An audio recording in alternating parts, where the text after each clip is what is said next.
ഇത് മാസ് മോട്ടോഴ്സിൽ നിന്നുള്ള Honda Activa 60 വണ്ടി നമ്മൾ ജനറൽ സർവീസായിട്ട് വർക്കിന് കിട്ടിയിട്ടുണ്ട്. 51,926 കിലോമീറ്റർ നിലവിൽ വണ്ടിയുടെ കിലോമീറ്റർ റീഡിങ്. നമുക്കതിനകത്ത് പറഞ്ഞേക്കുന്നത് ജനറൽ സർവീസ്, ബാക്ക് സൈഡിൽ നിന്ന് ഒരു സൗണ്ട് വരുന്നുണ്ട്, അതേപോലെ ബാക്കിലത്തെ ടയർ മാറ്റണം, വാട്ടർ സർവീസ് ചെയ്യണം.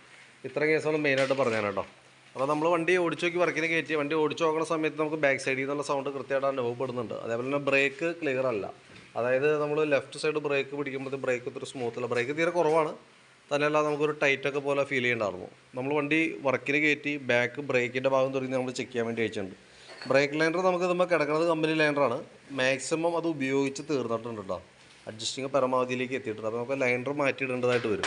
പിന്നെ ഈ ബ്രേക്ക് ക്യാമൊക്കെ അത്യാവശ്യം നല്ല ടൈറ്റ് ആയിരുന്നു അതിൻ്റെ ഉള്ളിൽ. അപ്പോൾ അതൊക്കെ നമ്മൾ അഴിക്കണ കൂട്ടത്തിൽ ഗ്രീസ് ചെയ്ത് റീസെറ്റ് ആക്കുന്നുണ്ട്. ബാക്ക് വീല് പിടിപ്പിക്കുന്ന ഷാഫ്റ്റാണ് അത്. അതിൻ്റെ ബെയറിങ്ങൊക്കെ നമ്മൾ ചെക്ക് ചെയ്ത് വേറെ കംപ്ലയിൻ്റ് ഒന്നുമില്ല. ബാക്കിലത്തെ ടയർ ഓൾറെഡി മാറുന്ന ദിവസം പറഞ്ഞിട്ടുണ്ട്. അപ്പോൾ നമുക്ക് ആ ടയർ MRFൻ്റെ തന്നെ ആ മോഡൽ തന്നെ ചൂസ് ചെയ്യാം. പിന്നെ അതേപോലെ നമ്മൾ ഈ സൈഡിലേക്ക് വരുമ്പോഴത്തേക്ക് അതിൻ്റെ എയർ ഫിൽട്ടർ, ക്ലച്ച് സൈഡൊക്കെ ഫുള്ളായിട്ട് നമ്മൾ ചെക്ക് ചെയ്യാനൊക്കെ ആയിട്ട് അയച്ചിട്ടുണ്ട്. എയർ ഫിൽട്ടർ ക്ലീൻ ചെയ്യാൻ വേണ്ടി അയച്ചാണ്. ഫിൽട്ടർ ഹോണ്ടയുടെ കമ്പനി ഫിൽട്ടറാണ്, ഹോണ്ടയുടെ ഒറിജിനൽ ഫിൽട്ടർ തന്നെ കിടക്കണേ. പക്ഷേ പൊടി കയറി നല്ല രീതിയിൽ ബ്ലോക്ക് ആയേക്കാണ്. ഏകദേശം ഒരു 60% ബ്ലോക്കാണ്. മാറ്റേണ്ട ഒരു ടൈമാണ് കേട്ടോ. നല്ല രീതിയിൽ അഴുക്കുണ്ട് അതിൻ്റെ ഉള്ളിൽ കേട്ടോ. അപ്പോൾ നമുക്കൊന്ന് മാറ്റിയിടാം. കാരണം എന്ന് വെച്ചാൽ അല്ലെങ്കിൽ എന്താ പ്രോബ്ലം എന്ന് വെച്ചാൽ എഞ്ചിൻ ഹെഡിൽ കാർബൺ കൂടുതലായിരിക്കും, കരിയുടെ അളവ് കൂടുതലായിരിക്കും. നമ്മൾ പവർ ആവശ്യമായി വരും, ആക്സിലറേഷൻ കൊടുക്കും, ത്രോട്ടിലിൻ്റെ സെൻസർ അറേഞ്ച് ചെയ്തിട്ട് പെട്രോൾ കയറ്റി വിടും. പക്ഷേ കറക്റ്റായിട്ടുള്ള എയർ ഫ്ലോ കറക്റ്റായിട്ട് കിട്ടില്ല നമുക്ക്, കാരണം ഫിൽട്ടർ ബ്ലോക്ക് ആയതുകൊണ്ട്. അപ്പം അങ്ങനെ വരുമ്പോൾ മൈലേജ് ഷോട്ട് ചെറുതായിട്ട് വരും, കൂടാതെ കൊണ്ട് കരി കൂടുതൽ കയറിയതിൻ്റെ ഉള്ളിൽ. അപ്പോൾ അത് മാറ്റേണ്ട ടൈമാണ്. അപ്പോൾ എയർ ഫിൽട്ടർ മാറ്റുമ്പോൾ എയർ ഫിൽട്ടറും പ്ലഗും കൂടിയാണ് മാറ്റേണ്ടത്. ഞാൻ പ്ലഗിൻ്റെ കേസ് അവിടെ വരുമ്പോൾ കാണിച്ചു തരാം. പിന്നെ ക്ലച്ച് സൈഡ് നമ്മൾ ക്ലച്ച് ഗ്രീസിങ്ങിനായിട്ട് അയച്ചിട്ടുണ്ട്.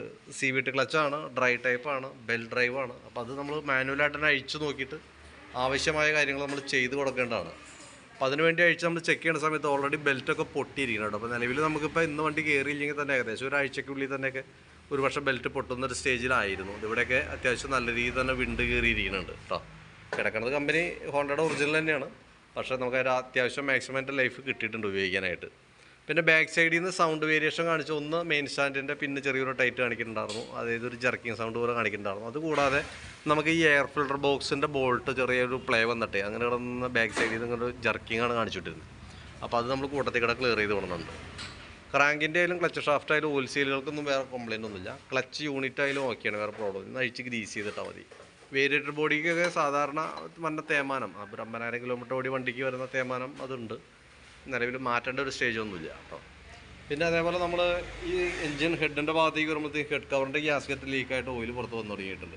നമുക്ക് ഈ കവറിങ്ങിൻ്റെ ഉള്ളിലായതുകൊണ്ട് തന്നെ എത്രത്തോളം ലീക്കേജ് ഉണ്ട് നമുക്ക് അറിയാനായിട്ട് പറ്റില്ല. അപ്പോൾ കൈയോടെ നമുക്ക് ആ ഗ്യാസ്കറ്റ് മാറ്റി റീസെറ്റ് ചെയ്യാം. കാരണം നമുക്ക് ആകെ കൂടി നമുക്ക് അതിനകത്ത് എൻജിനിൽ വന്നത് 600 മില്ലി ഓയിലാണ്. അപ്പോൾ അതിനകത്തൊരു ഡ്രോപ്പ് പോയാൽ പോലും നമുക്ക് ശരിക്കും പറഞ്ഞാൽ അതൊരു നഷ്ടം തന്നെയായിരിക്കും. അപ്പോൾ അത് കൂട്ടത്തിൽ കൂടെ നമുക്കൊന്ന് ക്ലിയർ ചെയ്ത് കയറ്റിയിട്ടേക്കാം. പിന്നെ അതേപോലെ ഫ്രണ്ട് സൈഡിലേക്ക് വരുമ്പോൾ ഫ്രണ്ട് ബ്രേക്കിൻ്റെ കേബിള് ടൈറ്റ് കാണിച്ചിട്ടുണ്ട്. ഇതുണ്ട്, ഈ സൈഡിലുള്ള കേബിളാണ് പ്രോബ്ലം കാണിച്ചാണ്.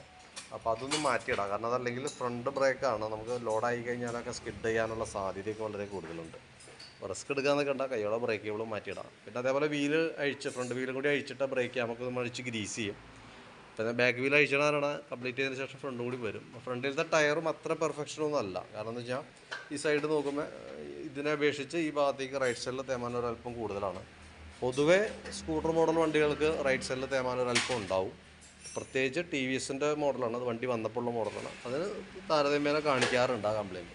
പരമാവധി ഉപയോഗിക്കുക. മാറ്റിയിടുന്ന സമയത്ത് ഒന്നുമല്ല മറപ്പപ്പോളിലേക്ക് കൺവേർട്ട് ആവാം.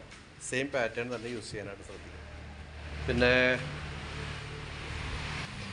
നമ്മൾ ഫ്രണ്ടിലത്തെ ഹാൻഡിൽ കവർ കൂടി ഒന്ന് അഴിച്ചിട്ടുണ്ട്. കാരണം എന്ന് വെച്ചാൽ മീറ്ററിൻ്റെ ഉള്ളിൽ നൈറ്റ് റൈഡ് തന്നെ രാത്രി പോകുന്ന സമയത്ത് നമുക്ക് അതിൻ്റെ ഡയൽ കൃത്യമായിട്ട് കാണാനായിട്ട് അതിൻ്റെ ഉള്ളിലൊരു ബൾബ് തന്നെ ഉണ്ട്.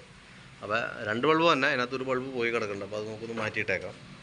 പിന്നെ അതേപോലെ ബാറ്ററി കൂട്ടത്തിൽ ചെക്ക് ചെയ്ത് കൊടുക്കുന്നുണ്ട്. ബാറ്ററി കമ്പനി വണ്ടി വന്നപ്പോൾ ഉള്ള ബാറ്ററിയാണ്, ടാറ്റയുടെ ബാറ്ററിയാണ് വണ്ടി ഇരിക്കണേ. ഞാൻ അതിൻ്റെ വോൾട്ടൊക്കെ നോക്കി, 13 വോൾട്ട് കാണിക്കുന്നുണ്ട്. ലോഡിലേക്ക് കൊടുത്ത് നോക്കുമ്പോൾ 8.72 വരെ വരുന്നുണ്ട് കേട്ടോ. അപ്പോൾ ഏകദേശം ഒരു 8.5 വോൾട്ടിൽ താഴേക്ക് വരുമ്പോഴാണ് കംപ്ലയിൻ്റ് ആയിട്ട് വരാം. ഏകദേശം ഒരു 8.72 ഏകദേശം എൻ്റെ ബൗണ്ടറിയിലേക്ക് എത്തിയിട്ടുണ്ട്. കംപ്ലയിൻറ്റ്സ് ആവാനുള്ളൊരു ടൈം ആയിട്ടുണ്ട് കേട്ടോ.